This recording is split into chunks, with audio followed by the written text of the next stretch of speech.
In our society, we have, 260 million people, and we have 260 million ideas about what drugs are. Drug is a substance that changes the function of the body when it's ingested.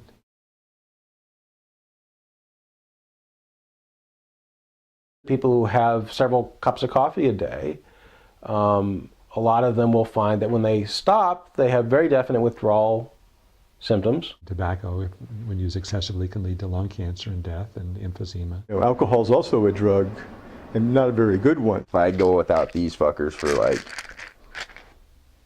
a day and a half, I'm going down.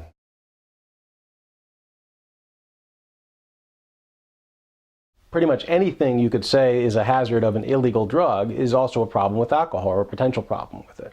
If you take a drug education class in most high schools, you won't get a very balanced view. They tell you you're going to jump out a window if you try acid. They tell you you're going to peel your skin off. They say you could die from eating too many mushrooms.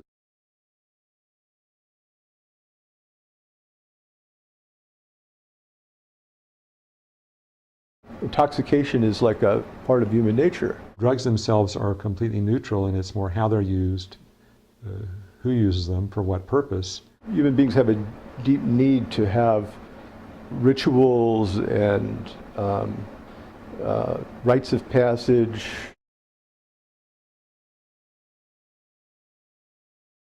When was the last time you went into a liquor store and you bought a bottle of something that said it was, say, 40 proof and it turned out to be 150 proof?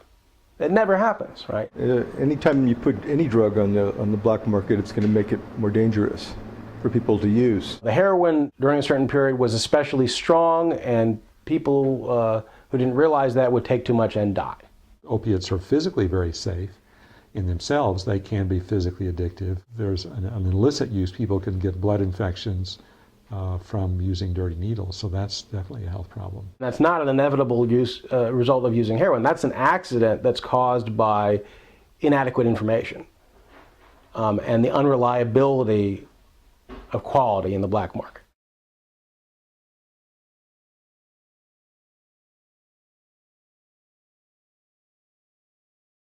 Cocaine can be severely addicting and lead to death because of its effects on the heart and blood pressure. Methamphetamine, the amphetamines can be, of course, very addictive. You talk about drug misinformation, we didn't know the difference between heroin and amphetamine and alcohol or any of that stuff. It was all good to us, it was like, because it was something the government didn't want us to have. I had a good friend die just this last year from pills.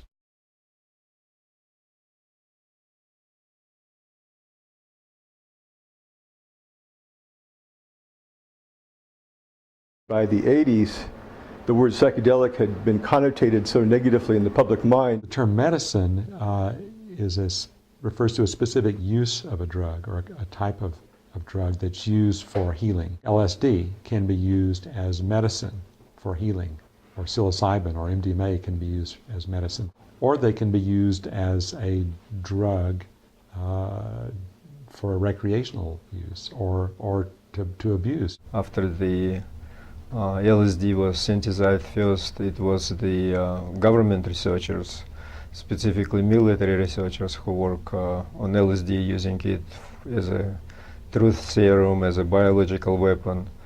And I guess during that research, we already identify how powerful that class of medication could be. There's thousands and thousands of studies, and a lot of those studies are very interesting. I mean, they show people being treated with LSD and treating and curing autism, for instance. There were some people who had used it to the treatment of alcoholism or drug addiction, narcotics, like heroin, and they were able to get off of using, LSD-assisted therapy is what they called it. Virtually all of the natural occurring psychedelics were used before recorded history. They would have sessions, where shamans would lead people in sessions. And it was very, very, a lot of the studies that were done showed it to be a very beneficial thing for these people. The shaman who goes into an altered state of consciousness and in his belief system, he or she is entering another world, a world of spirit. The idea of shamans is kind of like a mythic archetype, you know, of somebody who is able to guide people through passages, you know, which are difficult. Every life has difficult times. In recent years, with Western culture coming in contact with shamanism, a lot of Westerners have become trained shamans, and people are trained to do shamanic practices for their own healing. Given that they are generally illegal, do we make an exception for people who use these substances in their religious rituals? And the answer from the government has been, well, yes, sometimes we do. Physiologically, hallucinogens are extremely safe. Psilocybin, DMT, Mescaline, lysergic acid, Peyote, iboga. ayahuasca. Ketamine. all of them are just very physically safe, and the ones that have been used for thousands of years by people taking them hundreds or thousands of times, you know, we know there just have been no health problems from them. Before it was made illegal, there was hardly any people who were ever went to an emergency room who took MDMA. There was nobody who had died off of it. Somebody goes to, they go to a rave, they go to a club, and they buy what they're told is MDMA. Well, how the hell do they know what's in that pill, right? That it could be anything. Recreationally, there are two problems with people usually who are taking very high doses or very frequent high doses of MDMA. Some people can take multiple doses at a time, a few times a week, and it's a total of literally thousands of doses in a few years. Each of these things is its own story. Medical marijuana is its own story. In the process of investigating a medicine, you have to look at its potential side effects. And what are the potential side effects of marijuana? It's like there are virtually no serious side effects to worry about. I mean, the worst thing that the National Academy of Sciences could come up with is that, you know, if you smoke something, there are potential respiratory effects. But of course, you don't have to smoke it. They'll go out and they'll try to bust people who sell, you know, smoking pipes on the internet, like, you know, Cheech and Chong, or they'll go out and, you know, they'll pick on people who grow medical marijuana. I would much rather smoke a joint than sit there and down 6 pills a day. For the most part, even among the people who continue to smoke it as adults, they don't you know, end up in their parents' basement, you know, not accomplishing anything. They're productive citizens. They get jobs. They go to school. They get degrees. They get married. They raise children. You know, they're responsible citizens. I guess the argument would be like, watch me die off of medical heroin, or watch me enjoy my life off of medical marijuana.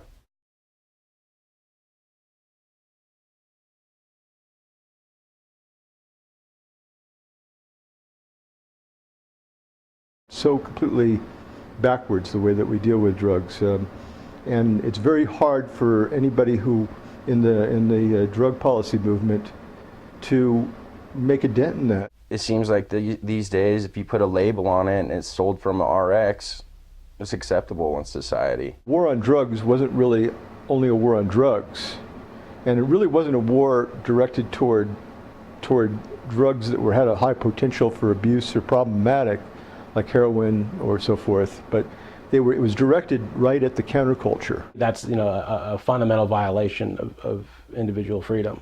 It pisses me off just thinking about it, actually. It's, you know, they get more money fighting the drugs than they do if they get taxing it, and I think that's why it's illegal. All they've done by it really is caused a lot of people a lot of grief. You know, a lot of people languishing in prison for, you know, years on drugs, you know, when people who were violent criminals were out on the streets, you know. The government has been lying.